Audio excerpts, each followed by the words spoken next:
It's time for Fort Worth Musical Moments. Join us now as Steve Markward takes a look at the music and the artists who made the city's vibrant musical legacy what it is today.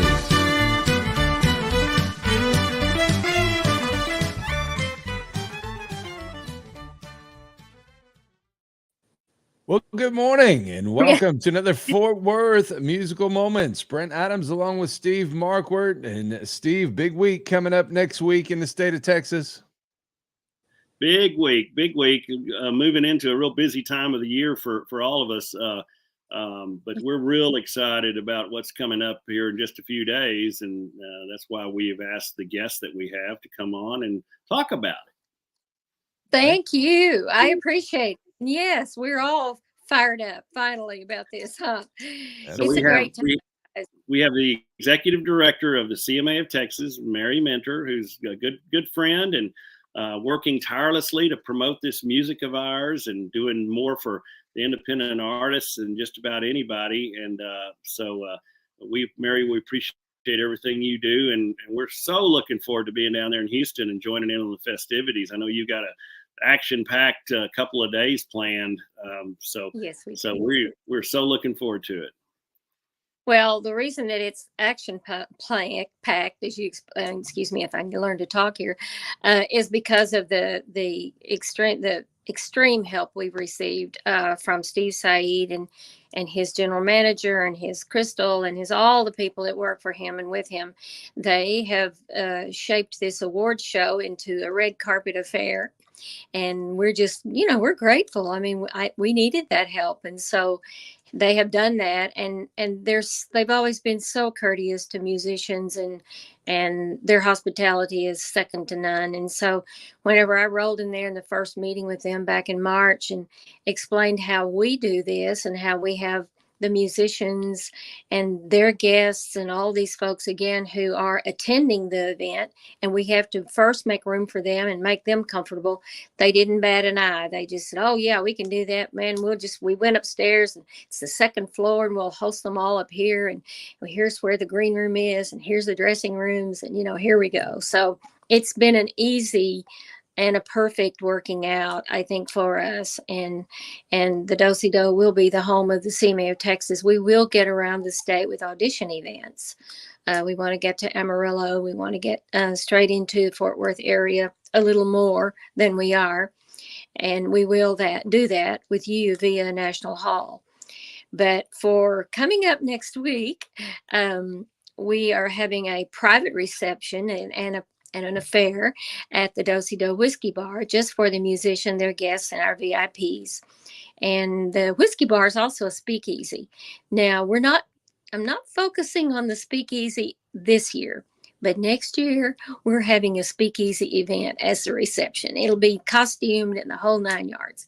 You're gonna have the sliding door where you have to give a password. Oh yeah, we're gonna go in the easy door. We're not going in like the the venue door. We're gonna do it completely. Then they want to do it too. They haven't had one of these, so I'm all in. So we're gonna do that. But we're still. I mean, I'm still encouraging people. I mean, think about whatever you want to wear. I mean, it's totally up to you. This is we have access. We have both the speakeasy rooms and the general area. And it's also a picking party. So if you want to bring your guitar and sing a couple of songs, the stage will be ready and all of that. Food is furnished by our wonderful ambassadors, Brandon Meserly and Carol Roshkin. And we, as a nonprofit, we won't be furnishing you adult beverages, but there'll be a great cash bar. And so, we'll go on with that. It'll be good. Well, let's back up a minute, Mary, real quickly. So last year you had the event at the Cactus Theater in Lubbock, and that was a great event. I sensed, though, last year that we were busting at the seams at that point in time. That venue accommodated, everyone just barely. So what is is this a movable thing that you're doing here, or did you just decide to move it because you needed more space, or what was your reason? Well, the theater setting for my interpretation and what I really want to produce was just too sterile. And I'd always avoided that. I'd been asked many times before to have it at different theaters, even here in Houston. and including White Oak down in the Heights. And every time I go and look, I'm like, but this just doesn't feel like community. And so when we had begun under my directorship at Crescent Moon, we had beautiful white tablecloth tables and service and food and drinks. And it was an intimate setting. And that's what I'm more interested in. Dosey Do allows that as well. I mean, it needs to be a celebration in the truest sense of the word, where not only the audience gets to be part of the celebration, but the artists themselves can be celebrating. And that just wasn't possible. And it isn't possible in the theater. You're going to shove people backstage or sit them in a chair and they're stuck there, for the duration of the show. That doesn't seem very comfortable or sociable to me. So this is the setting that we want, and we'll continue that. Now, the auditions are a completely different thing. But as far as the awards show and the reception and the after party and all that, it needs to be a celebration in the fullest sense of the word. So Brent just put a picture up. I presume that's Dosey Do. It looks like it, and that's kind of the atmosphere you're going for, kind of more the banquet setting type thing. Yeah, it's a lot more fun. A lot more appealing, because the reality is that stage runs really fast. I mean, you get a show that's one of a kind, not one that will ever be repeated. And you get dinner at Dosey Do. Every ticket, no matter what ticket you buy, comes with a 3-course meal and soft drinks. And then they always have a full bar, so you can order that as well. But it's a much more relaxed, enjoyable atmosphere in that kind of setting. And so we want to do that. And Steve Said from First Conversation said, we want to be the home of the CMA of Texas. And so that is an invitation we couldn't turn down. Absolutely. Well, it looks like an amazing venue, and we can't wait to be well, there. Well, it's touted as being, and it is true, impeccable sound. And artists, as you look at the roster of artists that want to play there, it's unlimited. And Steve Said is the gentleman, the founder and the owner, who books the talent. He doesn't turn that over to someone else. And he has great taste. I learned not too long ago, he also writes. He's also is a lyricist. I didn't even know that about him. But it's a right setting. And again, has the staff, the desire, the mission, all of it is compatible with who we are, what we strive to bring forward. Good. Well, we look forward to meeting those folks too, and maybe perhaps we can bring some of Clarksville Creative Sound talent down there sometime, with your assistance and all that, because we're all in this together. We have a really big event that Steve is producing, a huge music festival in May at the Montgomery County Fairgrounds, and the CMA of Texas will have a big part in that. And so, yes, I will be inviting, and I've just avoided putting a lot of plans out there because my focus has had to be on the awards show and what was coming up there. But there's opportunity everywhere in this arrangement, because the whiskey bar is kind of like the soloist or the duo, and that's kind of the stage of auditioning, if you will. And then if you have a larger band and you're, ready to take the stage at Dosey Do and the barn and manage that, then that would be your next step as far as getting. But in Houston, they're pretty much the premier venue. Most place in Katy is a great honky tonk and dance hall, but Houston is very rampant with listening rooms and those type of venues. And Dosey Do doesn't have a dance floor, but there's an area to the side of the stage that people wind up dancing. So it's suited in that way. In case a dancing spree breaks out. Right? Yeah, in case it breaks out, right. With our kind of music, you just never know, do you? So no, it's pretty, especially like traditional country, Western swing, stuff like that. It starts with the toe tapping. Next thing you know, people, you've come to the Western Swing Festival in Fort Worth, and I assume you're going to be there this year. I be there. Yes, I am. You've witnessed that whole phenomenon where the first note gets thrown out there from the first band on Thursday till the last note on Saturday night. Right. That dance floor is full. So, yeah, it blows my mind. It's so Yeah. distinctive and unique to Fort Worth. Yeah. And I love it. I mean, and I'm trying, Chuck, speaking of him, that's really where he comes from. He's a dancer and that's what he loves. And so when I asked him to come to Houston and spend the weekend, we went to Moe's Place. We went to Green Oaks Tavern to hear Buck Yeager and his band, which is a listening room. And I'm thinking as we do all this, I'm like, I'm wondering how how he's going to, how this is going to appeal to him, if at all. When we got in the car and leaving Green Oaks, especially after Buck's show, he said, well, every tune that I heard, I could be dancing to. I'm like, okay, well, that's a good sign then. Yeah. But but Fort Worth is, it is a dance all over the place. I mean, and that's what, that's the good thing. It is good. It is good. And, like Vince Gill says, when we interviewed him for the film, the documentary film, he said, that kind of music, you don't judge how people like you by the applause. You judge about how many people are out on the dance floor. They're not dancing. They don't like you, and they're just not having a good time. So back to the CMA of Texas Awards. Our esteemed friend here, Brent Adams, is going to be a big part of that, kind of keeping things moving along. Yes, he is our host, and he's also receiving the Media Award, which we're very, very, very honored to have him become an official part of the CMA of Texas. And we have some big things in store for him as we go forward, which some of the things we won't talk about necessarily today, but there's a big, as you are with creative sound and all that we're doing, there's ground moves below all of us, and they're all good. I've always counted as a business person that when you begin to develop something, and this is certainly true with the CMA of Texas, it's going to take some years to figure out if you have anything. But then when you start attracting other entities to you that really show interest and are ready to step up to the plate, then kind of that you've accomplished something. And that's where you are with Clarksville Creative Sound, and that's where we are with the CMA of Texas. Well, it's interesting because in my limited experience in relatively short amount of time, sometimes it feels like we've been doing this for years and years and years, but it's really, you and I have only known each other, a couple of years, I guess. But everything that's transpired since then is like warp speed, basically.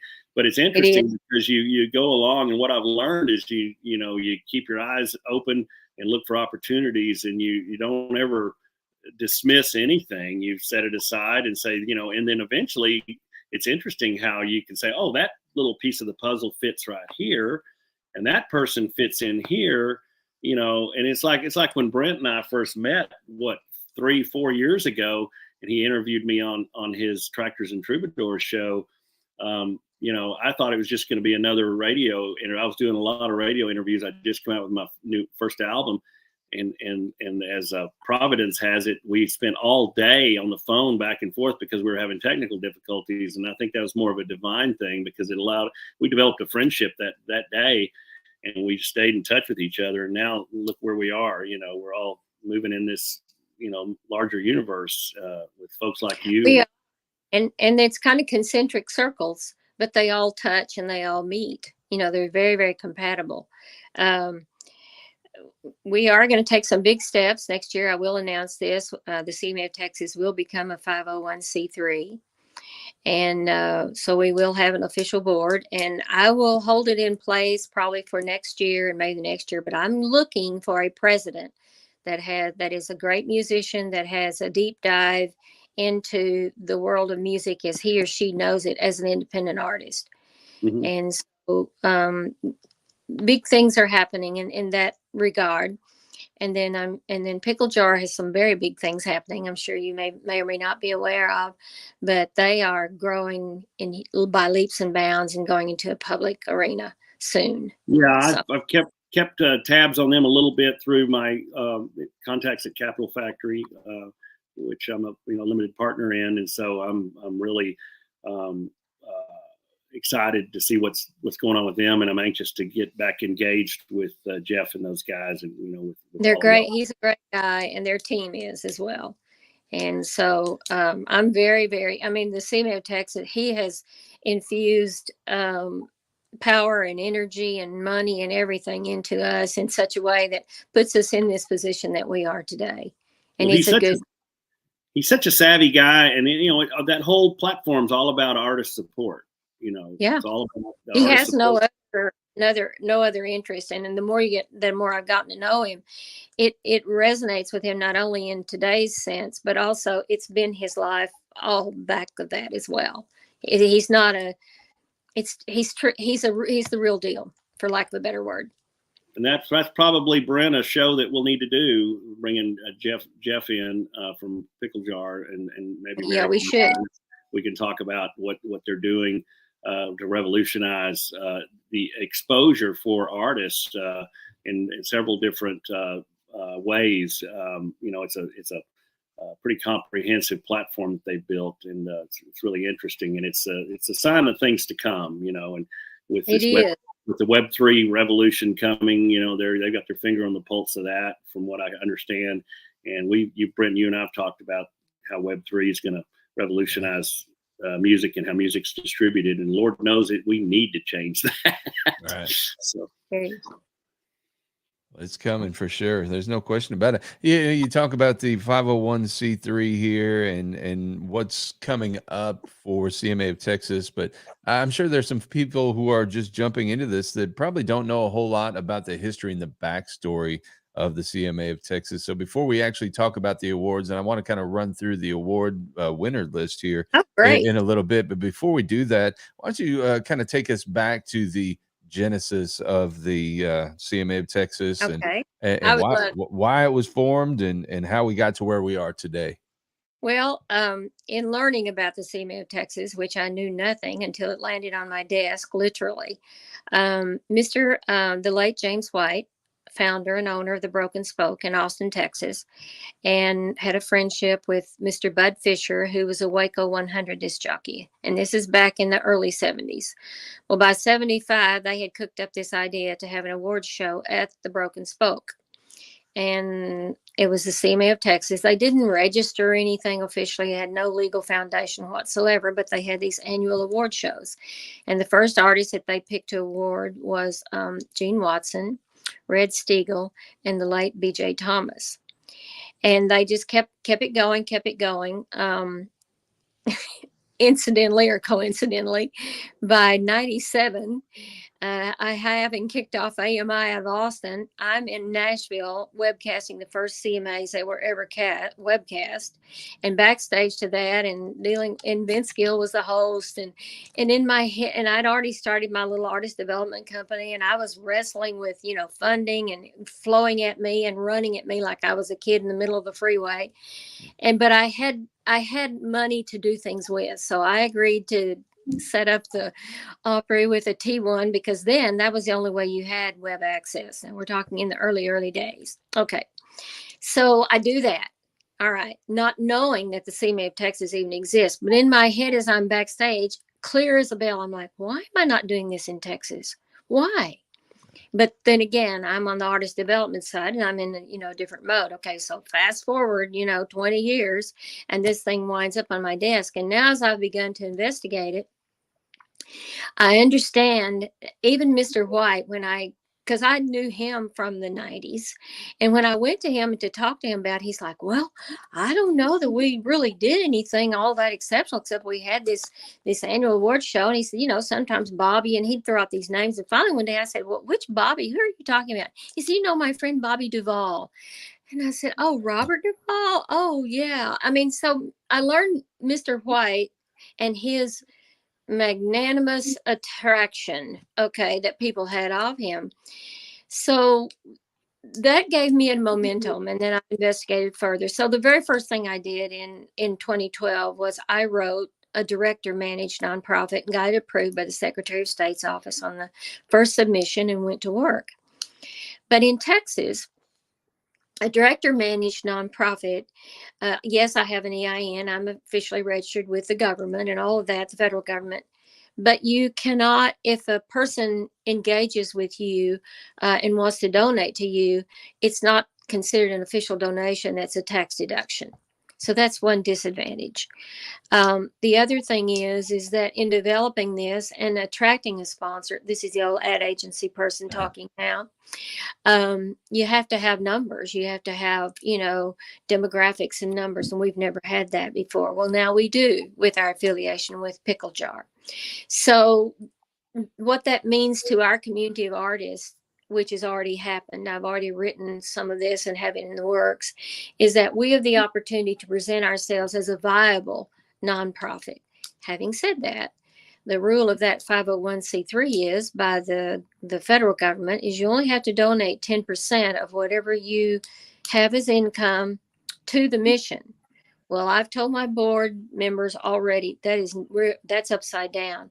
We will never operate that way. We will have at least 10% maybe to pay some expenses for us, but 90% of that, whatever we secure, is going to go, for the service to our community of artists. We won't change that formula. So we're all good with that. My board members all say yes, they're on board and straight ahead. Right. And part of this, and I don't want to get into talking about specific projects here, but looking forward to what the next generation of this looks like is really taking this music beyond the borders of Texas. That's exactly right. The business, the music and the artistry of Texas is so broad and so diverse, and it fits an international profile. And I learned that with AMI when I launched it and took took Texas music to Europe via several vehicles. And so we don't want to, put a fence around Texas. We want our music of our artists to go out and to be received well and loved wherever it finds itself. And I've already written, I'll just say this to you, I've written 2 programs already for Pickle Jar to begin their launch with, because we had invitations to write it. We were invited to do, and I've written a 2-hour radio program and a 2-hour television program. And we have to name them differently than what we started out with our working title. The TV program is just a treatment. It's not a full-blown piece of work yet to be televised. But it will always include, and we have then also formed an affiliation with the official Texas Radio Regional Radio Chart, which is again published now by Billboard, which is a big step for our musicians, because again, that puts any of our artists on there. And one of our artists that we're going to talk about is Jamie Richards, and he has 12 number ones on the TRRR chart. So previously they were not recognized by Billboard, but now they are. And so that's a published weekly chart. So we're going to start there. And then CMA of Texas has been developing its own radio network with its own charting that we will have, that again is specific to the music we're putting out and where it's going. And that's something else that Pickle Jar, Jeff and his team have worked on vigorously on our behalf. Yeah, a lot going on there on that front, and it all kind of the linchpin of all this is the CMA of Texas Awards. As we mentioned, those will happen next Wednesday in Spring, Texas at Dosey Do, and a lot of artists. This is one of the shows where unlike the CMAs or the ACMs or some of those other award shows out there, you actually kind of put the award winners out there ahead of time. Why do you do that? I think the important thing is that the whole point of our award is that as an artist, we're validating them. Mm-hmm. This isn't a popularity contest. It's not how many songs you got on the radio. It's about, again, a whole lot deeper dive into your personal attention to being an artist. And, there's nothing wrong with being a weekend or a hobbyist, okay? But that's not the business that we want to hold up, because the reality is we live this 24/7 and have all our lives, right, as do my children. So this is not a hobby with us. So we look for, again, that artist, they may or may not have credentials that would that the CMA in Nashville or the ACM would look at or even be interested in. But if we view them, interview them, and see their attention to detail of how they write, how they perform, and what their real goal is, we're going to look at them seriously as an artist. So to validate someone prior to the award show just gives them again a foot up that they can talk about, that they've received something. You're not just in review or in a nomination process. And we're going to go through all of these award winners here in just a moment, but we've been talking for quite a while, so I want to share a little music as we tend to do here on this show. One of the award winners coming up next week is Olivia Harms. What can you tell us about her? She is a true blue cowgirl. She was reared on a farm, on a ranch in Oregon with her mother, her parents. Her mother, Joni Harms, is also an incredible artist, and she's getting an award as well, but she's not going to be able to be with us. She's having a little issues of some kind, and I said, okay, I understand. But Joni herself is wonderful, and she has taught her daughter well. There's a lovely story. Olivia was about to be born, but mother had an obligation to be on the Opry. And so mother called the doc and said, I need this baby to be born on this date. So Olivia was born on a certain date, and at 2 days old was taken to the Opry with her mom in backstage while mom performed on stage. Okay. That's a great story and a true one. Olivia is a beautiful young woman. She moved to Texas. She lives in Granbury.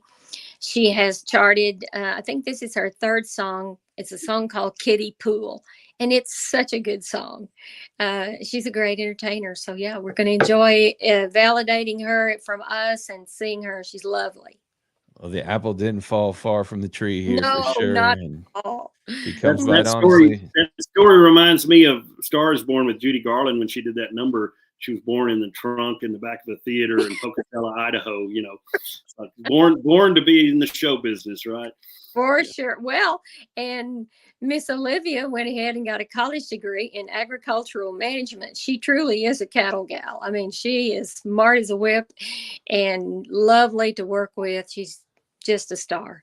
No doubt. That reminds me of one of our artists, Brent, the one you brought to us, Evie May, who is more comfortable on a tractor than in a pickup than in camouflage. I love it.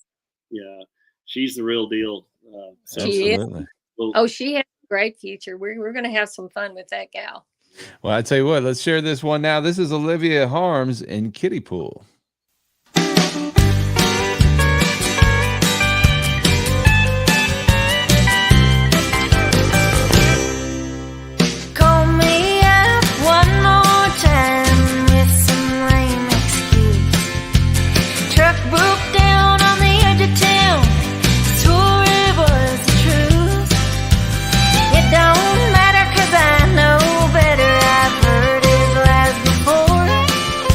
If he comes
That's country. I like it. So that's our cowgirl Western artist of the year, Olivia Harms. That song's all about simple pleasures, right? And you can create your own atmosphere no matter what's going on. So what? He stood me up. I'm doing just fine. Just give me a slip and slide, a garden hose, and a glass of wine, right? And my old hound dog. Yeah, an old hound dog. Yeah, you got to have your pets because they're the ones that model unconditional love, right? They do, and thank God they do. Boy, I have a house full. You've seen my latest acquisition, who invited himself into my home after running away from me and running across the street, and I was scared to death it's going to see him flat in the street. But anyway, Golden Boy and Maggie now are playmates. I know, Maggie, you were joined at the hip with Maggie there. So. Oh yeah, well, Maggie had to go for a pet resort today because I've got company coming. But anyway, Golden Boy is this beautiful tomcat, and he's so nice. I mean, I'm just shocked at how nice he is. But he has claws, okay, and not to offend anybody, but my girl cats don't. They never ever go outside, and they're older. Well, he's still a kitten, so I wake up each morning and come downstairs and wonder what he's broken. He's pretty much child-proofed and kitten-proofed my house. Well, I tell you what, these pets. I'm gonna turn my camera real quick, and then we'll get back on subject. But okay. So we have a hairless Sphinx cat named Tory Burch, and Jill named her after that famous designer because she either wanted a Tory Burch purse or this cat for her birthday, and so I said we can't have both because they're both expensive. So she took the cat and named her Tory Burch. And our vet came over. Tory's quite temperamental, and after a few trips to the vet to have her check up. The major checkup where they do the probing and all that kind of thing. The vet finally decided, look, it might be better if I just did a house call because that cat screams pretty loud. So she comes over and checks out Tori's environment. She goes, I just want to say something. She goes, when I die and get reincarnated as a pet, can I live all? Because she said, but here's, I don't know if you can see this or not. There she is. Oh, yeah. Wait a minute. Hi there, Tor. Well, there. Well, there. There you go. Sorry. Yeah. Yeah. Anyway. Sure do. Well, we love our babies. Yeah. We do. Sleeping in the sun. So yeah, but that music, Olivia's music is fantastic, and I love her lyrics, and she's got that little thing in her voice that's a really unique. She does another song called "Hey Cowboy." And it's so good. She's just a great artist. So yeah, and she's fun to be around. You guys will have fun meeting her. We're gonna have her up to Fort Worth to one of our concert series deals. That would be cool. You'd love to. Well, she lives in Granbury, so she's in your neighborhood. Perfect. Yeah. Well, another big focus of the awards ceremony is going to be a salute to Hispanic heritage and Hispanic music. Tell us a bit about that. Well, Mr. Rick Garcia, who's the owner of CHR Records in Harlingen, began his career as Hacienda Records with his brother out of Corpus.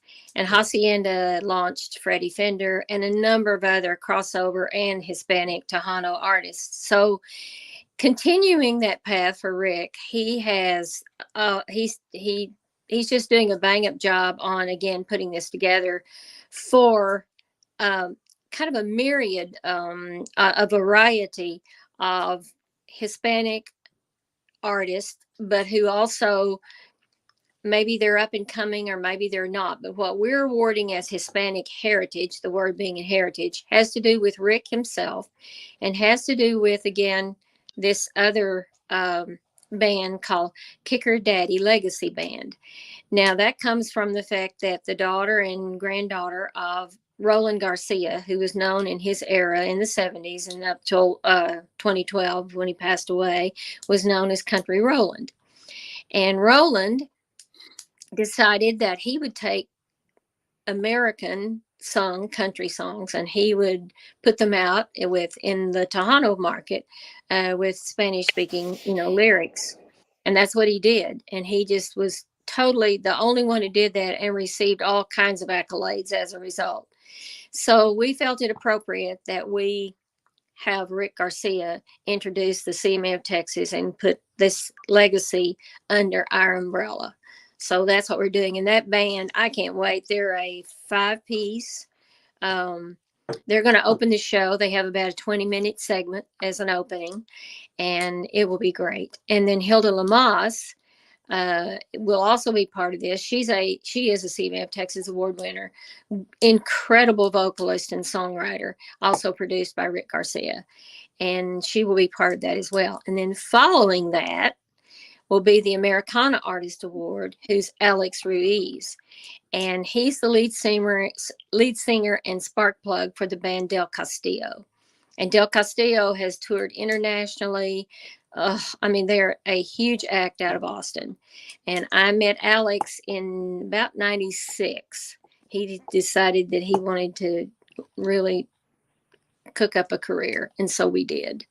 But he has a new album that is distinctively Americana. It's not finished yet, but we want to validate him, Alex, in that category. And so he'll be entertaining us. He can't wait to get here. Mary, when you say Americana, for those that you know, because we hear that word thrown around a lot, and how would you, in as simple terms as possible, define Americana, perhaps with examples? Americana is a Texas-born genre, period, out of Fredericksburg. And it became because the owner of KPIG, that radio station used to be named that in Fredericksburg, son, who graduated from UT, couldn't get a job. So his dad put him to work, gave him a little air segment to do. And the young man started playing. He said, well, I'm going to play what I want to hear. So he played Willie, and he played rock and roll, and he played B.B. King, and this whole mix of music. Well, the station owner had a friend in San Francisco whose name I've forgotten, but he was a radio man. And they started thinking about what was going on. And this young man's program in Fredericksburg suddenly had listenership. So they kind of thought, I think we kind of got something. Now, the backside of that is, at that time, Willie and Waylon, this is 92, 93. Willie and Waylon couldn't get played. Nashville didn't like them. They couldn't get anything going. So it was a kind of a gratuitous taking advantage of something that was very organic in its growth. That is Americana, and that's what it is today. Of course, now it has a national, international profile. But if you look at an Americana chart published by Billboard, you'll see anybody and everybody. But the root of that is that usually they are a songwriter, singer, kind of I want to say again, an organic presentation of their particular muse or style of music. They're usually genuinely authentic. And that is kind of, and if you get back to the truth of what gets born in Texas, we kind of do that. We spin off something and then it just hangs on. Doesn't, and that's who we are. But so I think do you have to be an American artist to play Americana? Not necessarily. No, because at its national, international level, like there are some folk artists that really fit well in it, because they again are, it's kind of a dressed down, not an overproduced, over manufactured piece of art. It has probably has some rough edges. It has some deep folk roots. I would think one of the guys that took a folk music into in that direction would be, anytime I can give him a shout out, I do Bob Dylan. I mean, my gosh, he took what Woody Guthrie and those guys were doing and took it to a whole new level. And John Hammond of Capitol Records recognized that, and everybody said he was crazy signing this scruffy kid, but look what happened. So, well, thank God somebody recognizes again the essence of what what this is. And we hope that we are an instrument for that as well. Americana is always evolving, like any good genre of music, and that's one of the most important things that we, I say we as Clarksville Creative Sound, and we as artists, an artist community out inside and outside of Clarksville Creative Sound, all the artists that you work with, I'm sure we're all about continuing to evolve this music. That's what makes it exciting. if you stop evolving it, it becomes tribute music, right? Well, it becomes stale, and it's lost its ability to touch hearts and inspire souls, and keep us alive. I mean, I compare it to, again, I think it's as important as those violinists playing on the bow of the Titanic as it sank. Wow. I think that music is that vital. Yeah. We it's something, again, that you can love it or hate it or blame it for all kinds of problems, which you and I both know that a lot of musicians go that route. That's a fallacy, and it should be addressed. But more importantly than that, it feeds you. I've been telling musicians for a long, long, long time, including my son, is that it will heal you and feed you, but you have to be devoted to it. It can't be something you decide is just gonna, you're amused by it, and it's gonna demand things of you. My favorite saying about the two M words that don't mix: marriage and music. Well, and music validates you, because one of the things that the traps we get into, especially when we're going through a down time, is we maybe our ego wants us to believe we're the only person that's ever gone through a heartbreak, or then you hear a sad country song, you're like, that's why people love. It makes them happy to hear a sad song, because they're like, wait, this is me. This is what I went through. I'm not the only person in the world. This guy's writing this stuff and singing it like Hank Williams did it almost better than anybody, But back to the Americana thing, there was an interview with and I don't remember the gentleman's name. You could probably name him, the guy that had Armadillo World Headquarters, the main guy there. I know you're talking about, but I don't know him. He talked about this genre of music being born and you talked about Willie and Waylon leaving Nashville and saying, thumbing their nose, saying, okay, you guys, see y'all later. We're going to, and Willie came to Texas. They said when Willie took the stage at the Armadillo and the rednecks and the hippies started getting along, there was the birth of a new genre of music. It's true. No, it is true, and there's an embracing element to it that I think is very purely artistic, because and me, I'm overtrained in the arts anyway, and I'm very grateful for it, by the way. But that is the nature of, if you're turned that direction in your perspective on life, or that you have an artist's heart, you're going to you can't let go of who you are, because it's not about what you do, it's about who you are. And so, that being the case, you can't compromise that. I mean, you can, but you'll regret it as long as you're breathing. Well, I think it's real important too, and that's where you got to have courage and yes, you do. And resolve. Stay true to your music, and take the music wherever you need to take it, and you really almost have to, because it's so easy to fall in with the popular sentiment or whatever, and fall into that deal where just because you had success with one particular style of song, but if your heart's telling you need to go take it in a different direction, that's what sets you apart from other artists that just stay in that one genre of music and just beat it to death. Guys like Bob Dylan, he always did exactly what he wanted to do when he wanted to do it, and he didn't care what people thought. Well, he may have cared, but more importantly, he knew he had to be true to himself. Right. And some people take that as, oh my God, that's so self-centered. Well, the truth is, nobody can be you but you. It would be nice, I guess, if we could kind of implant. Maybe we can in the future. Who knows? But we're stuck with that. So you need to work with it and make it happen. That's my attitude about it. Yeah. The real trailblazers will do that. They'll take music wherever it needs to go, wherever they feel like it needs to go. Their creativity takes it, and and they don't compromise. Oh, there is no compromise. And when I say that, the difference in Dylan being the example, even, and it's a good one.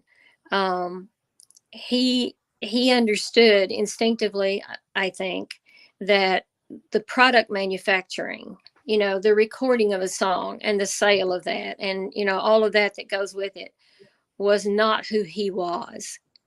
And so it didn't determine his image of himself or the degree to which he thought he was successful. It just didn't. It didn't affect him. And that's what you're talking about. I feel like that, you have to, I mean, it's nice. I'm interested in how this Osborne person is going to swim in the water that he dove into. It'll be interesting to watch that in Nashville, how that's going to transpire. Yeah. But it's, and I don't mean to create again that environment as bad, because it isn't. It's just in and of itself. And I always tell, and I've been down this road with artists, okay, you have an offer for a deal. Understand going in, when you sign on the bottom line, that you have given up the majority of your creative direction. Just understand that once you sign that bottom line, you are a product. You're not an artist in their eyes. Do you know the difference? Yeah. And in that world, when you get a nice big advance, really what they're doing is loaning you money, and you're the collateral. Just a big debt, just a huge debt, and you've given them a blank check. They can charge whatever they want to charge. I mean, and say, this is what you owe me, And it's a great story, Mary. But and today it's a nice story. Tomorrow it'll be a different story, a different person. Yeah. Well, I just think that call me, again, a lot of people would say, and I have family say, "Oh, Mary, you always have your rose-colored glasses on." Well, I believe in the truth, and I believe when you speak your truth and hold to your truth, that you're probably as protected and as insulated as you can be. That doesn't mean, you're not going to be everybody's cup of tea. Not everybody's going to like you. But at least you know that you stand for something. Even if they don't like you, they know what you stand for. And I think that, as artists, we're pretty vulnerable. We are. I mean, and I'd be one too. So, I know what that feels like. But on the other hand, as I also know, you stand for what you believe in. You don't ever, ever, ever not do that. Well, and I think as an independent artist, or as an artist, period, just from myself, one of the most important things I've learned is understand who your audience is, who your fans are. Take extra good care of those fans, and look for deeper opportunities for deeper levels of engagement with them. Because no more these day and time, it's not enough just to be a member of a fan club. They want higher levels of engagement, and I think that's what Pickle Jar is about, and that's certainly what the Web3 whole culture is going to be able to promote, is deeper levels of engagement, but through technology plays a big part of that. Yeah. No, I'm all for that. I've been out there a long time. I'm not really a geek, but I sort of am, and respect what how it can serve, the going forward of an artist's work, and in enhancing his or her life, because that creative spark has to be fed. It can't be constantly, diminished and diminished and diminished, and it still maybe survive. So I know that sounds motherly, but I believe in that as well. That, it's our opportunity with the artists with whom we get to, that agree to be part of our community, that we nurture those, and we don't ever, be guilty of criticizing them or condemning them in a way that is harmful. Back to the Trashy Annie story, which most of the audience or people, if any listening, will not know about, but she's a great songwriter. And so it took me about 4 months before I could think about how to talk to her about her choice of songs at the awards show at the Cactus Theater in Lubbock.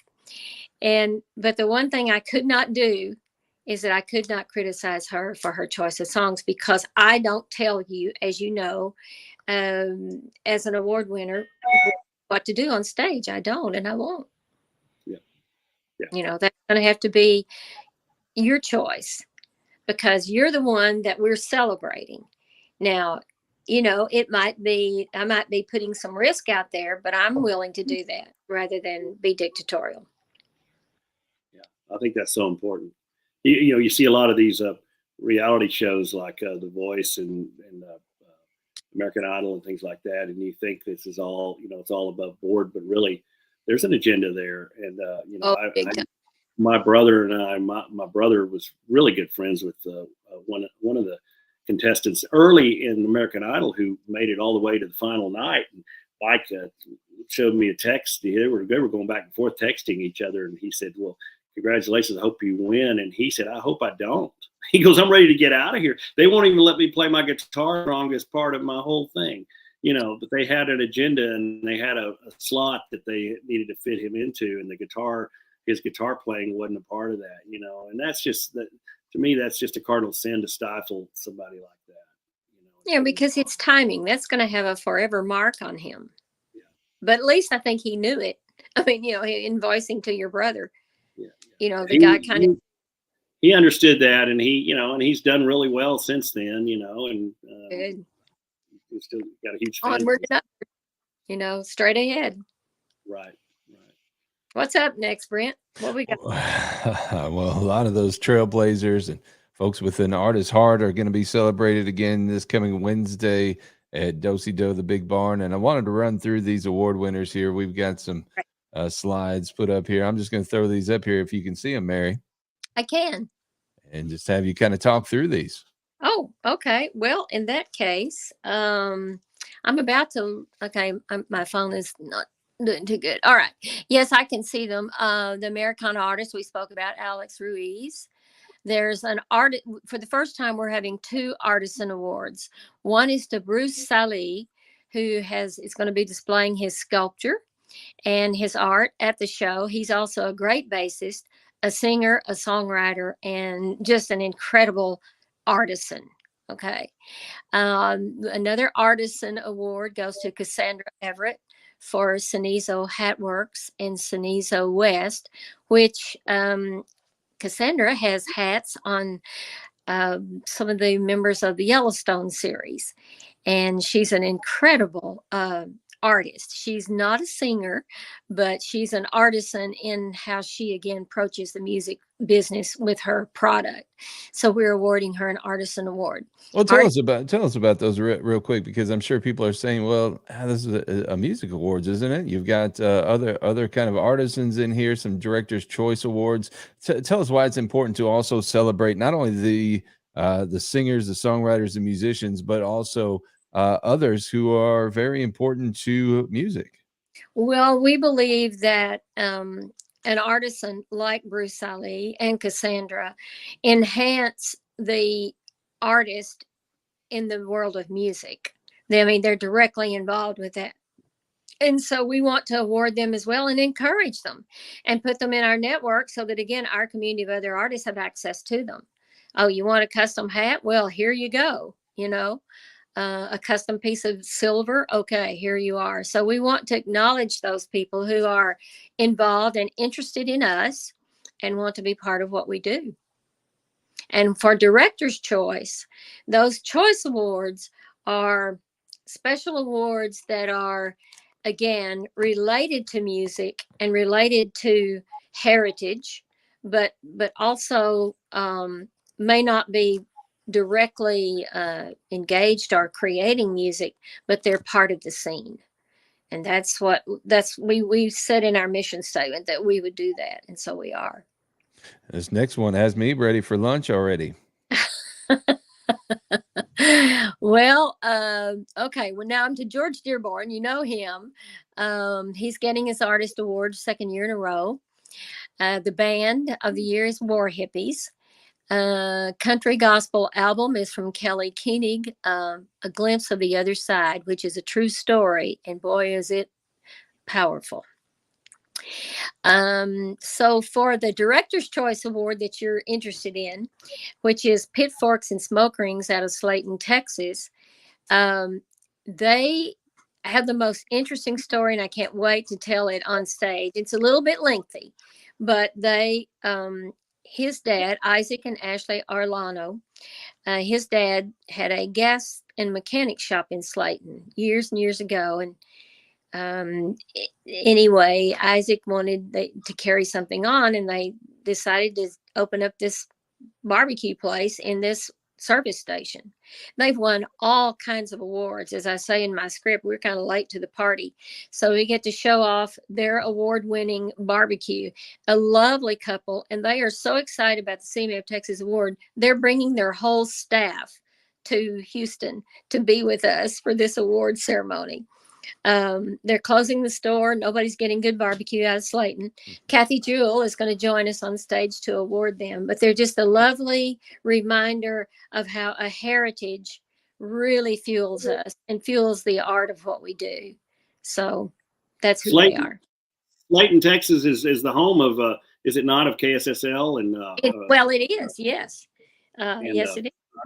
Our good friend Kathy Jewell and Billy Bowles, who actually is listening and chiming in. So I'm losing some battery. I'm gonna have to plug up here. Okay. Well, while we do that, we see Album of the Year and Band of the Year, War Hippies. Tell us about those, and then we're going to launch into a song from them.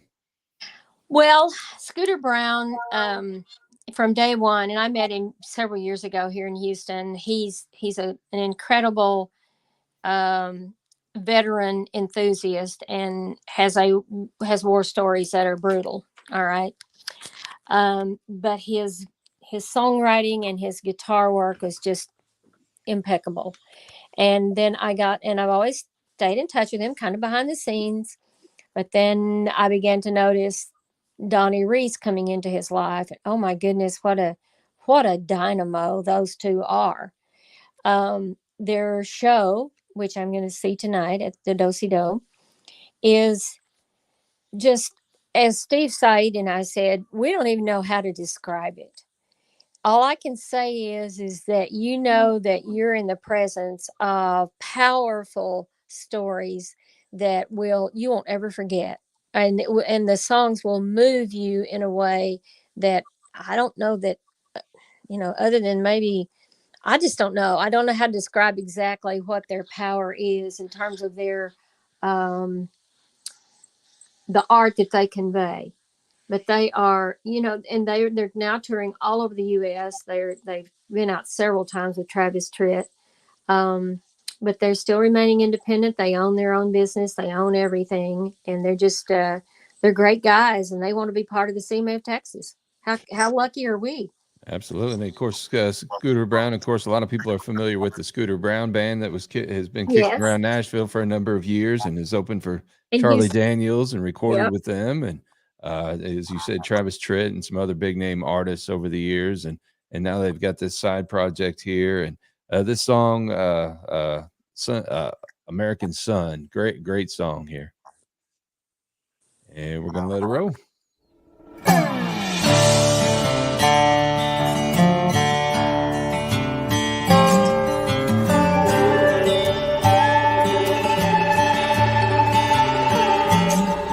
This land is hard, this land is mean. This dirt is red from the blood it's seen. Raised on the good book, hand on a gun, never backing down the American sun.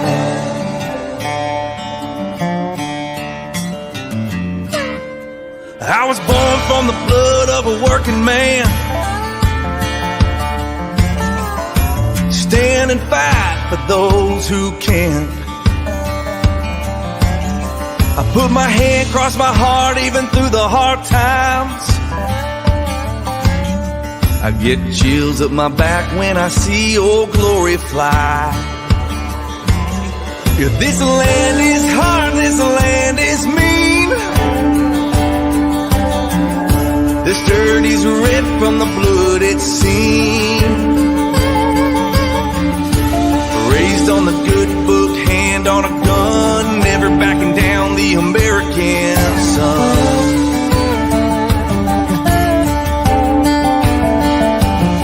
I ain't afraid to sweat, I ain't afraid to bleed.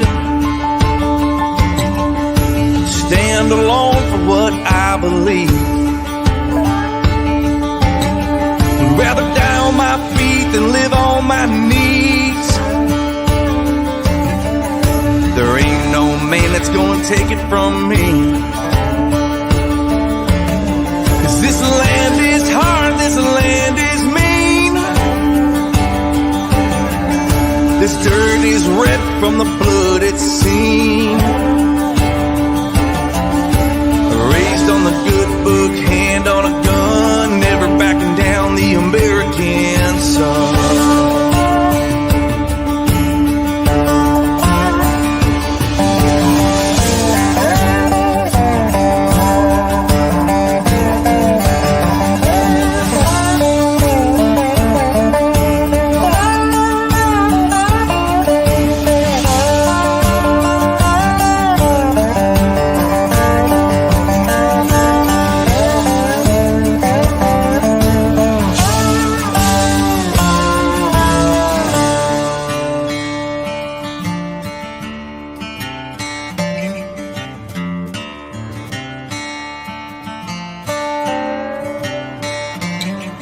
We come from the farms and the ranches. The oil field hands, the ones who turn the wrenches. We built these bridges and roads. Yeah, the big rig drivers hauling a load. We're the mason, the cop, and the coal miner, the banker, the lawyer, and the firefighter. I'm the man in the shadows who carries a gun. I'm the sheepdog, the American son. I am the American son, never backing down, I ain't never gonna run. I am the American son, never backing down, I ain't never gonna run. I am the American son, never backing down, I ain't never gonna run. I am the American son, I'm gonna take it to my grave when my day is done.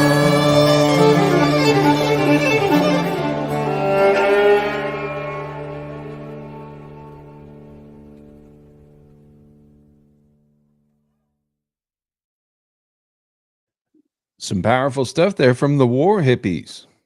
Yeah, man. They're truly one of a kind, and I'm encouraged that they're talking about things that, yes, are probably of a sensitive nature, but they handle it well. You know, it comes across as genuine, and therefore is believable in the moment that you're experiencing it with them. Let me put it that way. That song has a kind of an anthemic quality to it. You know, I'm good friends with the head set director for Taylor Sheridan's a couple of his shows. He's filming a show right here in Fort Worth about the oil business called Landman, and it's all Billy Bob Thornton starring in it. And right now they're scouting locations and building sets out at like the Moncrief Ranch, and they're going back and forth from Fort Worth out to Midland, Odessa. Of course, they're not doing anything right now because they're on strike, but I think they're getting back to it. But they're actually renting a condo from us down the hall that we own, and I'd love to take that song and turn it over to Alan, because that would be a great theme song, because that show is all about waging war with his competition and with the earth. You know, the oil business, you know, can be a brutal business, so that song seems to fit pretty well. Well, that's a story again from their life. That was written by Scooter, and their songs are written by them. And yeah, well, they would love it, I'm sure. I mean, you will meet him. You weren't in Lubbock, were you? No, you weren't there. That was before we knew each other.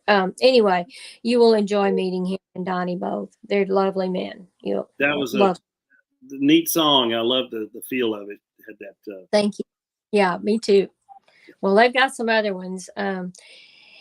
Donnie is a classically trained violinist, and he also is a pianist. But he does a version, and it's on their album, which is self-titled War Hippies. But he does a version of the Star Spangled Banner on his violin that I've never heard anything so beautiful. And we're going to end our show with that on Wednesday night. Can't wait to hear that. Let's move along here in the awards here so we can get through all these. We got quite a few more still to go through. So let's see. One of the people that I want to call special attention to, who's new to the CMA of Texas, and that is Anita Mackey. She has a vocal take on Chuck Cusimano's song "Shuffle Back to Me" that is just excellent. And so we're so excited to award her the Traditional Country Song Award. So yeah, I think, do you have that song? I do. We can share that right now if you Let's like. do that right now. It's just such a good tune. And I want to know if you all kind of hear remnants of another wonderful female country singer from years back. I want to know if you hear the same thing I hear. Okay. Here we go.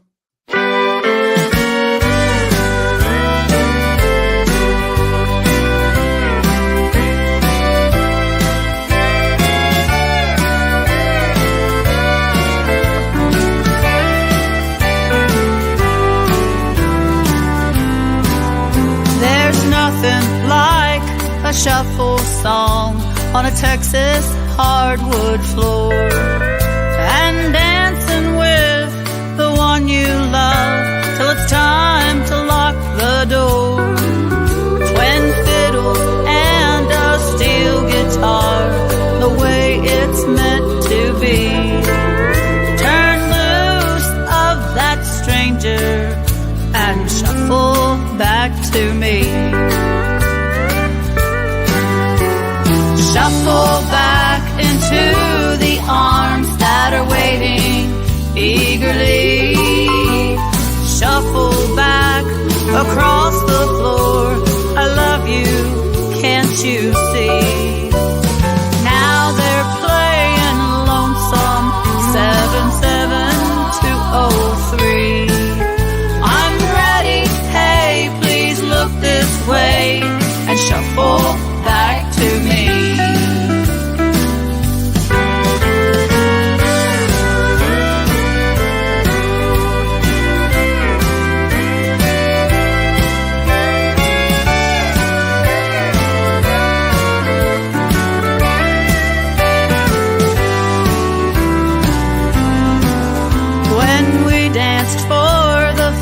Time to please release me, let me go.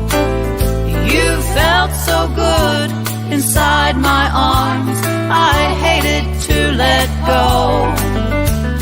Now you'll dance with anyone 18 to 83, but they don't love you like I do.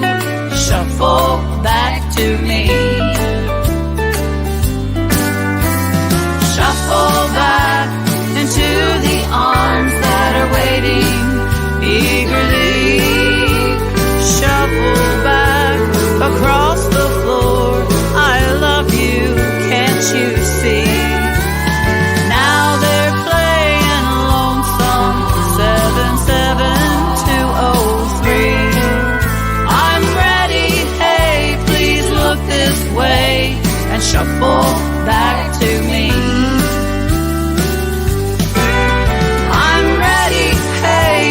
Look this way and shuffle back to me.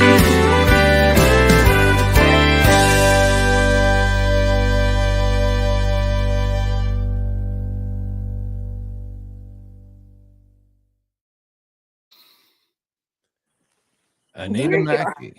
Yeah, now I'm back. Right. So the artist that you're thinking of, it could be Tammy Wynette. Absolutely. Yeah, that was what I heard as well. Man. Yeah, you know, it's the first time I've heard in Anita's voice that little catch, that little Tammy Wynette-ish catch. Her voice is really evolving. You know, I remember when she put out her first recording, you know, of course, she's the daughter of Bobby Mackey, who's been in music business forever and immensely talented. So she's been around, you know, great musicians her whole life. But and she works at the local hospital there as a nurse, right? Yes, she's a PA. She works with cancer patients.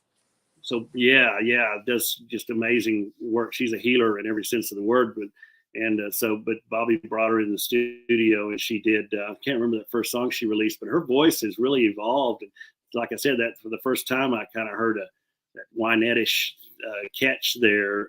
Yeah. So yeah, cool. and I'm Great with song, you. Really impressed with her, and that song that Chuck wrote was just perfect for her to sing. Well, Chuck is just like the shuffle king, isn't he? I mean, he you don't get better than that as a songwriter than Chuck Cusimano. In fact, Chuck and I have been writing a song together now for over a year, and one of these days we're going to finish it. And when we release it to the world, it's gonna revolute. It's called "She Took Me to the Cleaners." So. Oh. Well, that'll relate. That'll resonate with a whole lot of folks. Will Chuck be in Houston? No, not to my knowledge. No. Okay. And I don't. Well, back to the Anita thing though, and Bobby Mackey, the mayor of Wilder, Kentucky, is going to be here. She's a big fan of Bobby Mackey and the Honky Tonk, and so Bobby invited her to come, and so they're flying her down, and her and her husband, and we're hosting them at the hotel. And so anyway, yeah, it's a big thing, big deal, big shindig.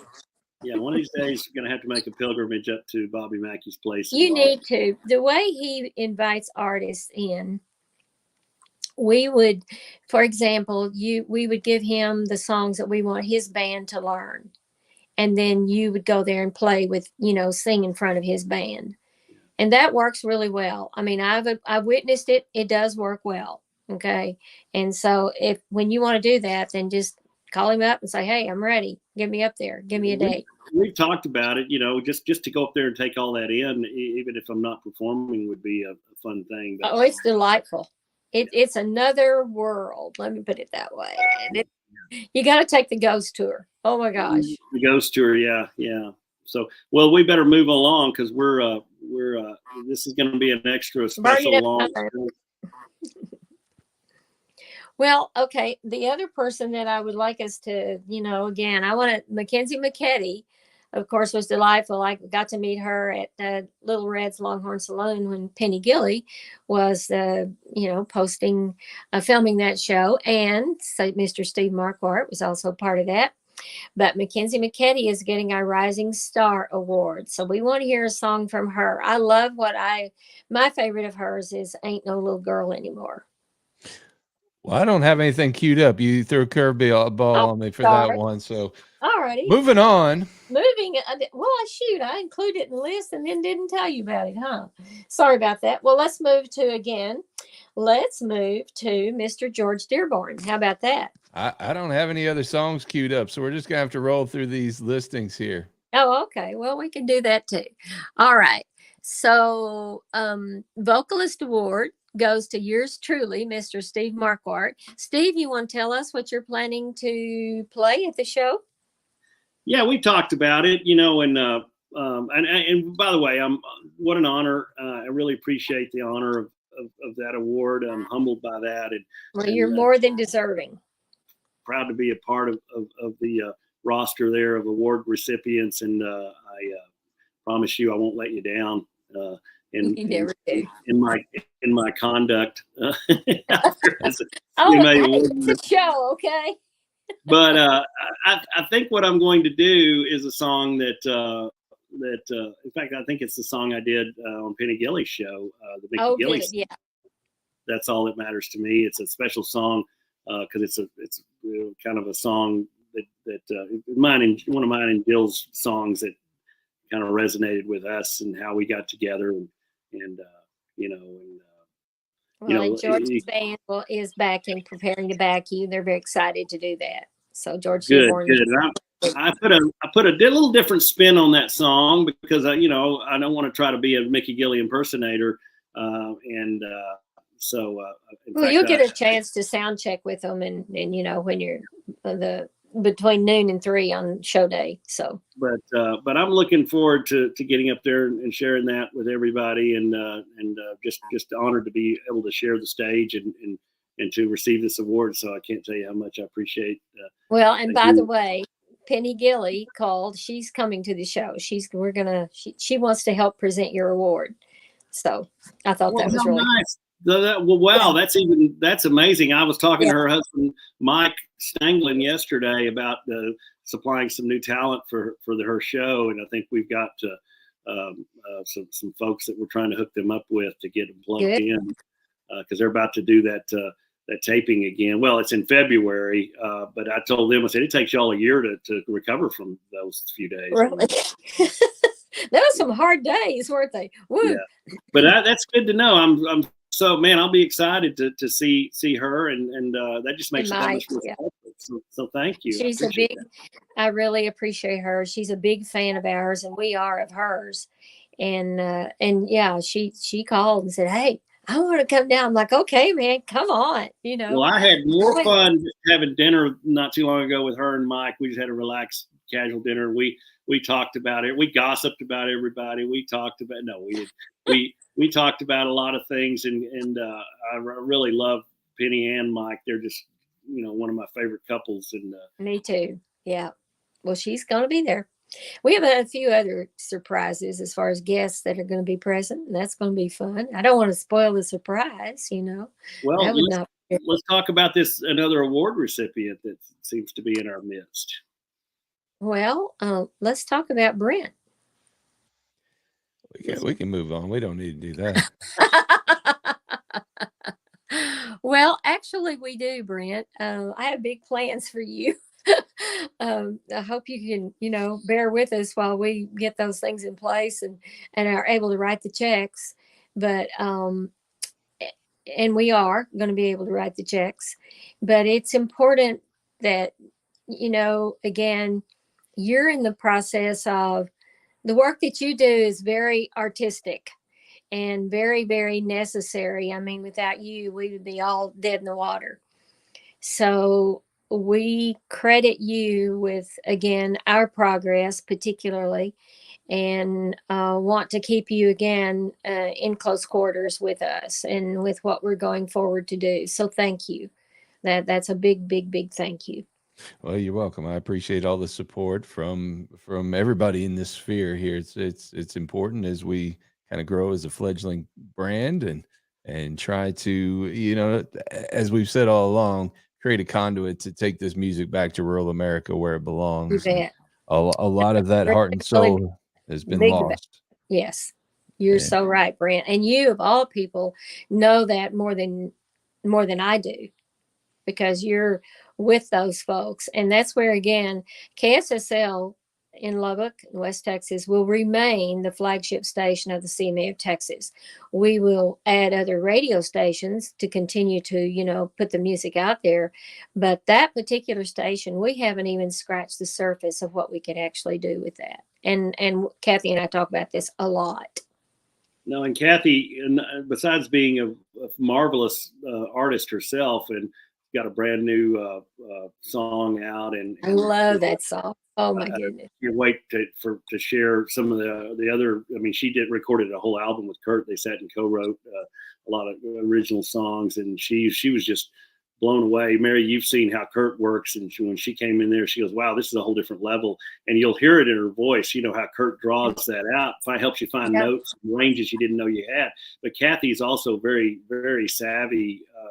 Successful business person and understands the business side of this thing more than most, and so I've been I felt so fortunate to develop a friendship with her and lean on her a lot to talk on the business side of this.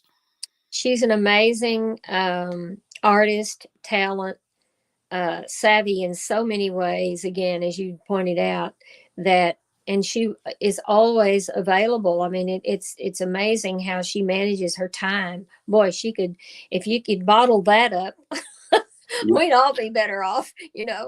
She's just amazing. But yeah, the KSSL, those 2 FM frequencies are the flagship of the CMA of Texas. And we will continue to be that. That's always, I told you that day, Steve, that I was in Lubbock and heard one of your songs that, I hadn't heard it on the album, except on the album. And man, Kathy's got that thing playing all over those 2 FM frequencies. So there's a lot of things that go on that she extends the line that, we're not even conscious of. I mean, but she just does it. She Yeah, and just, she puts up with Billy Bowles too. oh, yeah, God bless her and keep on keeping on, right on. Yeah. By the way, Billy's doing a show tomorrow with the CMA of Texas Award winners. So I Good. appreciate his attention to that. Well, good. Well, Billy does a great job of putting those shows. That's one He thing. does. Great. Those shows are always well thought out, He well does. planned. And Billy and I stay in touch as well. And he's got, so what he does is so important. And It is. And and- he's such a student of music, and been in the, he just is like a walking encyclopedia. I mean, he has taught me more about artists that I didn't have any connection with and just really didn't know. And so he's very generous in his base of knowledge, and I deeply appreciate that. well, Brent, you syndicate his show on Real Strong Radio on Sundays, right? Absolutely. We're there at noon Central, and again on Tuesdays at 7 p.m. Central. So ruralstrongmedia.com or the Live 365 streaming radio app is where you can find that. If you missed the first run, by all means, make sure you catch that first run on KSSL if you can. And if you miss it there, you can always catch it with us. Yeah, the cool thing about doing it, and of course, we want people to tune into Real Strong Radio. Of course, catching it live is a little bit of a different experience if you're willing to get on the Swingback Facebook page. You can actually interact with Billy, and I think Dina Wood kind of runs that deal, and so that's a neat little deal as well. But it is. Another important part of the night is Miss Mary McCoy, who's receiving our Heritage Award. And she's the one who has managed to be in the Guinness Book for her. She has the longest career ever as a radio personality disc jockey. wow. Not a male. She happens to be a female, but there's not a male with that same Guinness credential. And so Miss Mary McCoy is a Texas radio icon. She's a big fan of the CMA of Texas. And K-Star Radio is the Conroe radio station. Also has been very good to us. And so we're so excited that Mary McCoy is going to be on our stage Wednesday night. So a lot of big doings, and again, you can catch that full lineup of award winners there on the CMA of Texas website. Mary, what's that website address? It's cmaoftexas.com. Can't get more simple than that. So make sure you check that out. Also, I want to make sure we make note of this too. Again, next Wednesday, the award ceremony at the Dosey Do. Can folks still get in? They can. There are a few tickets left, seats left. Here's the neat thing, I think. And this is a dinner show. This is what we started out having 12 years ago at Crescent Moon. I like dinner shows, as we talked about earlier. But every ticket that you get at the Dosey Do, and there's price ranges, 3 different price ranges of tickets. But whatever you select as a seat, it comes with a 3-course meal, and it's a good meal. You select what you want from the menu, and it includes dessert, and it includes soft drinks. If you want, adult beverages, and that's a separate item. But it's a lovely affair, and I think the VIP tickets are all sold. But here's my reality with going to the Dosey Do, and I've been there many, many times. I like the seats that are closer to the back wall. I don't like to be really like upright by the stage. So there are, at the very back wall, there's some twofers, like a little table with just 2 seats and 2 seats and so on. I like those. Those are my favorites. So, and the sound is impeccable, which you've heard probably a lot of artists. I mean, if you know anybody that's performed there, the artists love the Dosey Do.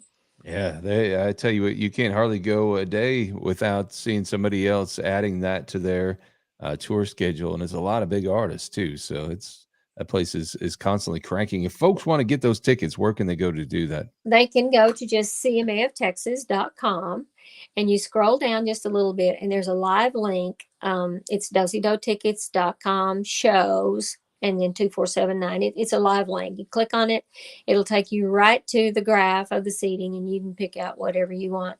And the way the ticketing is done, and I have nothing to do with this. This is purely Dosey Do's business, but I think it's kind of interesting. You pay a deposit on the tickets. You don't pay for the whole thing in advance. You pay a deposit, and then you check out at the end of the night. For the balance, and if you have any other drinks or anything else that you've added. But none of that is refundable. But the deposit, I think, is $50 plus tax. So you get to pick, whatever you want, kind of at that price point, and go from there. And it's an enjoyable night. The doors open at 5 on Wednesday night, the 18th, and showtime is 6:30, and it'll probably be over around 10:30. But it's a packed show. It's wonderful. I really feel that this is probably one of our betters. We haven't even talked about, the other Director's Choice Award for Randy Moore and Heath Wright. The song is called A Mother's Prayer. And I've turned over the introduction of the song to Heath and to Randy because it's a deeply personal song about, again, a sensitive topic that we're hearing an awful lot about on the political scene right now. So it's one of those. It's an important moment in the show, and we have a lot of those. Every artist has a distinctive story to tell and to share. We have Claude Woolley getting the Songwriter Award. He's a Grammy-winning award winner already. But he is the bass player and vocalist for Buck Yeager Band. We have Buck Yeager getting the Entertainer Award. He's been in the studio this past 2 months, getting geared up with a single he's about to release. Again, a great artist. It goes on and on. Instrumentalist John Matlock is also the guitarist for the Buck Yeager Band. And he has a very decorated bio, to include being a member of the NBC Orchestra. So, goodness, he is just a monster guitarist. We have Jamie Richards, who's getting the Living Legend Award. He has 12 number ones from the TRRR charts, and again, is a great songwriter. His latest single that was charted was Lakeway Grocery Store. It was a great song. You could feel going into that grocery store and the screen door shutting behind you. I mean, just a super song. Mary, you and I met together, or you may have met him prior to that, but I met him with in your presence at the taping of the Penny Gilly show at Longhorn Saloon here in Fort Worth, Stephen Pride. Yes. Well, again, what an artist he is, and what a gentleman.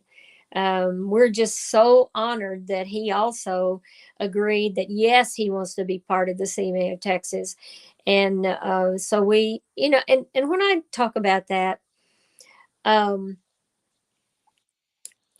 interviewing and getting to know an artist that we don't know, it's important to us that they understand what the CMA of Texas is, and if indeed it fits into their career plans or their, where they think they're going and where they want to go.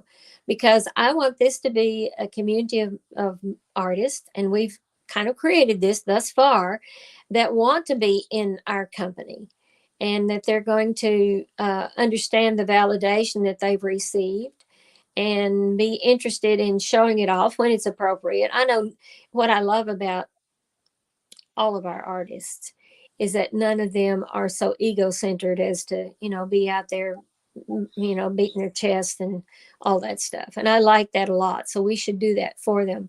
But from a decision-making side, I want to know as the director that they want to be part of us. Does that kind of make sense? Yeah, absolutely. Well, again, CMAoftexas.com is where you want to go if you have an opportunity to go and get your tickets and meet us this coming Wednesday. It's the Dosey Do, the Big Barn in Spring, Texas. It's going to be a big time. It's going to focus on the music. There's going to be the food. Not going to be a staid, boring old awards show. This is going to be a night you're not going to want to miss. And Mary, thank you so much for taking the time to join us here on the show Thank to you talk for about it here. having me. And Oh, we it's can, delightful. not to put words in Steve's mouth here, but man, we're excited to get to Texas and be a part of this. We are are. excited here. And real quickly, I just want to give a nod too, because I know these awards, these types of productions don't just come together by accident. There's a lot of behind the scenes work, and it's and I'm sure it's bigger than what you're capable of doing on your own. Although you are Superwoman, but you know, you've got people like Carol Roshkind and Rodney and folks like that I'm sure have your back, and good folks that are helping make this thing possible. So. Well, they are. Brandon and Carol are providing the funding for the reception. They're presenting that. That's their gift. And then Rodney is giving the after party. So that's his gift. And he's always, doing everything he can. I mean, he's just, he's one of a kind, and he's been at my side since this thing landed on my desk. So, he knows the good, bad, and ugly of all of it. But we, again, are just very privileged to get to do it. And that's just the way I feel about it. And I work at it every day. It's constant. And yes, it is a lot of things. And there are many people that could do it better than I do. I'm very aware of that. But you're stuck with me for now. And we just keep on rolling. This will be our 10th show. So we're glad. We're so grateful to be where we are today, and to have you two in company with us and always working with us. And when I need to whine, I can always call one of you. And I do. Well, we're honored to be a part of it. Thank you again, and we'll look forward to seeing you down. See you soon. Okay. Come down and just relax. Enjoy the time. Okay. As my grandma would say, in Sprang, Texas. So Sprang. That's right. We're there. We're all there. It's interesting. This whole metroplex of Houston is a whole bunch of little communities tied together. I live in Champion Forest, which is Harris County according to the layout, but my address is Houston. Well, how does that work? But it's because, again, all these little bitty townships that, have their own little government, their own little everything, and yet we're all one huge metroplex of 8 million people or something. That's kind of the way it is. That's the way it is here in our metro mess or metroplex. Well, it's getting. But I like it. Yeah.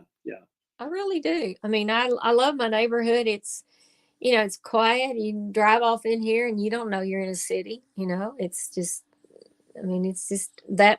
But Houston's like that all over.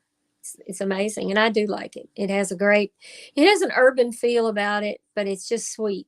It's sweet and friendly. I like it. Big fan. All right. Well, looking forward to the next few days. See you soon, and thank you again. Thank you a million and Brent, you and I are going to figure out my camera on my computer here at some point. I thought I was all ready to do this, but my electronics said otherwise. But yeah, I need to do this. Well, we made the most of it. It's been an entertaining hour and a half here. Before we get out of here, Steve, what else is going on with Clarksville Creative Sound this week? Well, I just talked to Kurt Ryle this morning, and of course, we had a videographer there all day yesterday in the studio. He had Leona Williams, the legendary Leona Williams, and Brian Moon in there. They did a couple of duets, and we got that on video. Got a video interview with Leona and Brian. And then we cut a few other videos of our new artist, Cece Manuela, our first bona fide Christian artist. And I say first, but I know Kathy Jewell and other. I mean, we're all Christian minded, but Cece comes from a very pure Christian background, and so we're excited to have her. And we shot a video on her and on one of Braden Ryle's new songs. So we've got a new source for videography that we're really pumped about, and it's a company that I'm involved in as an investor out of Austin, that they can match you with a creative no matter where you are geographically, either in the U.S. or I've even found in Canada. They can find a photographer or videographer to go in and shoot, and then we do all the editing in a central location. So anyway, the studio is buzzing, and Kurt today has got I'm trying to remember who he's got coming in there today. I know he's got a full, Mary, you've seen that when he brings all the musicians in. That's where the magic really happens. You bet. And so he's got that going on today. We're getting ready. Of course, you and I'll be heading down to Houston and then driving back to Dallas, Fort Worth, and I'll jumping on an airplane. You'll be heading back to Louisville, and I'll be heading to Nashville to take in the Dosey Awards up there. We've got, I think at least 10 of our artists are up for Dosey Awards, which is exciting. And so, and Mackenzie and Austin McKetty will be performing on one of the stages around the Dosey Awards, and that'll be a neat deal. And then Braden and Jaden Riley will be doing some performing as well on one of the stages.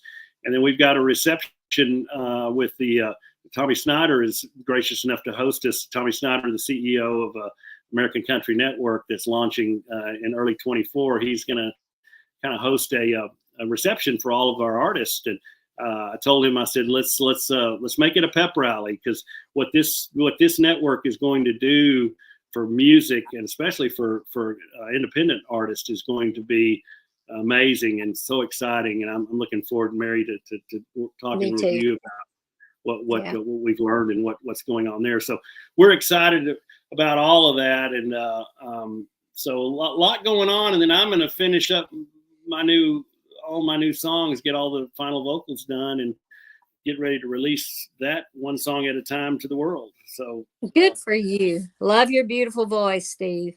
It's a special gift. It's a special gift, and don't you ever forget that. Okay. Well, I appreciate that. And we're looking, and then we've got one show date nailed down for National Hall, this series of concerts, because this is Fort Worth Musical Moments in National Hall in Fort Worth. We're going to start doing this concert series over there in 24, and February 3rd is definitely a hard date. We'll be bringing in some artists from Clarksville Creative Sound, and we've got a brand new sound system in there. And I'm told that a band came in there the other night and tested it out, and it was just fabulous. So it's going to be a whole new experience, Mary, when you come to the Western Swing Festival in November. I'm excited to be there. I really am. We put in a brand new sound system designed for that space, and a new stage lighting system. So it's going to be a whole different experience for the better.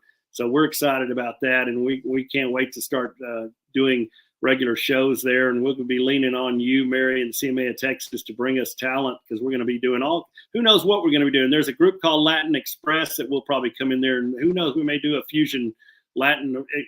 Hey, that's delightful music. I don't know if you guys saw it or not. I was doing something and happened to hear on the night news, like 5:30 in our time here on NBC, but Mr. Holt was going on and on about the popularity of language and the Spanish language and the infusion of that particular kind of music is the majority of music that people listen to, and in all over the world, even if they're not Spanish speaking countries, they love this music, and a lot of it comes out of Texas.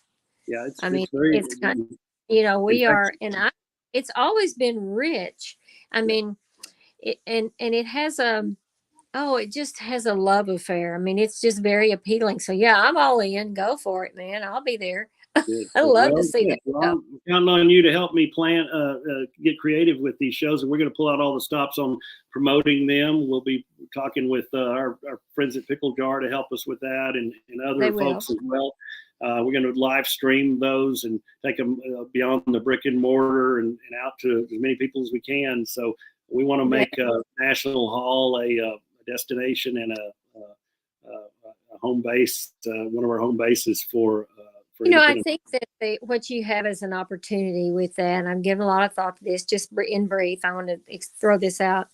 As I said, Fort Worth is a dance town. I mean, that's a big ingredient.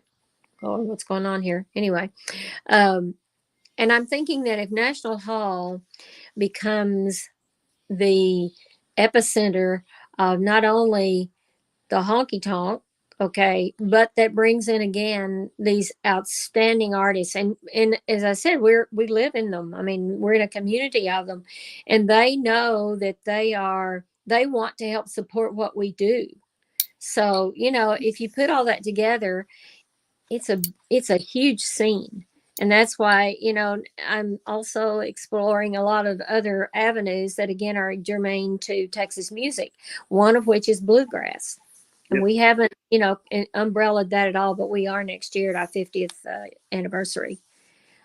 So I do have, as a little note, I do have confirmation from the Malpass brothers that they will be, they have that October 16th, 2024 date on their calendar. And I do Right. have some plans for them. So it's a matter of, again, those artists wanting to be part of us and what we do. And if they appreciate and value that, then we're home free. And we already have a good community of that, and it's growing. And you have it in Clarksville Creative Sound as well. Yeah. Well, we're excited about that. I want to just shout out real quick to my brothers because he's kind of the lead guy in the birthplace of Western Swing Festival, which is the premier Western Swing Festival. And 3 days packed with over, I think, 12 different bands. We're going to be playing from 5:30 to 8 on Thursday night. Right before us is Robert Houston, who's a good friend of ours and a historian, and got a great little band called Western Swing Rules. And opening the whole thing is going to be our good buddy Chuck Cusimano. You certainly don't want to miss that. And then following us will be Jody Nixon, Texas Cowboys. Doesn't get much better than that. And then the next night, we got a full list of people, including Jake Hooker, Kelly Spinks, J.D. Barham. And then Saturday, of course, you got Billy Mata, and you got Jason Roberts, Bob Wills, Texas Playboys. And then Drake Milligan. Mike was able to kind of pull a coup and get Drake Milligan in there. And Drake is a rapidly rising star. I think he was on, I know he was on America's Got Talent and caught the eye of those folks. And he's a mover and a shaker, and so that's going to kind of cap everything off from 10 to midnight. So that place is going to be rocking. So I'm going to have to start taking caffeine again. I've been on a water diet now since May 1st. And I'm like, I think I got to have a little boost here. I'm going to have a little caffeine while I'm there in that National Hall, I'm thinking. Yeah, and unfortunately, for those that don't already have tickets, that deal's sold out. It's been sold out for a while, and they've got about a 300-person waiting list. But it's going to be at National Hall. And again, we're going to unveil, I'm really excited just to unveil that new sound system. You bet. Be a whole different experience with sound and lighting. But so Brent, that's kind of what, in a nutshell, just the Cliff's Notes of what's going on. And of course, there's a lot more behind all of that. And buddy, we got to get our traveling caps on and hit the road. That's all right. I'm ready to do it here. Have fun and enjoy. Okay. Can't wait to see you guys. Bring your party clothes and enjoy just have a good time. Thank you, Mary. We love you. Yeah, thank you, Mary. Appreciate it. And make sure that you're following the Fort Worth Musical Moments Facebook group, the new Clarksville Creative Sound, Where the Magic Happens Facebook group. There's been a change there. So if you haven't joined the new group, make sure you do that so you catch all the action, because the old group is going to be going away. It's a public group, so make sure you're involved in that. Also, the Rural Strong Media Facebook page. Get plugged into all those. We're going to be sharing some content next week from the road in Houston. We don't want you to miss that. We've got a lot, as Steve has detailed here, coming up in the coming weeks and months, and you're not going to want to miss any of it. We've held you long enough, so we're going to go ahead and get out of here. Thank you to everybody, man. Great crowd. A lot of interaction in the comments today, so thank you to everybody who was a part of it. We really appreciate all the support, and hope to see a lot of you next week in Houston, Texas. So for now, for Steve Marquardt, Mary Minter, it's Brent Adams. Until we meet again, keep riding tall in the saddle. Make it a great week, everybody. You've been watching Fort Worth Musical Moments, a production of Rural Strong Media and Clarksville Creative Sound, copyright 2023. Please join the Fort Worth Musical Moments Facebook group and join us each Friday at 10 a.m. Central as we introduce you to another key figure in Fort Worth's musical heritage.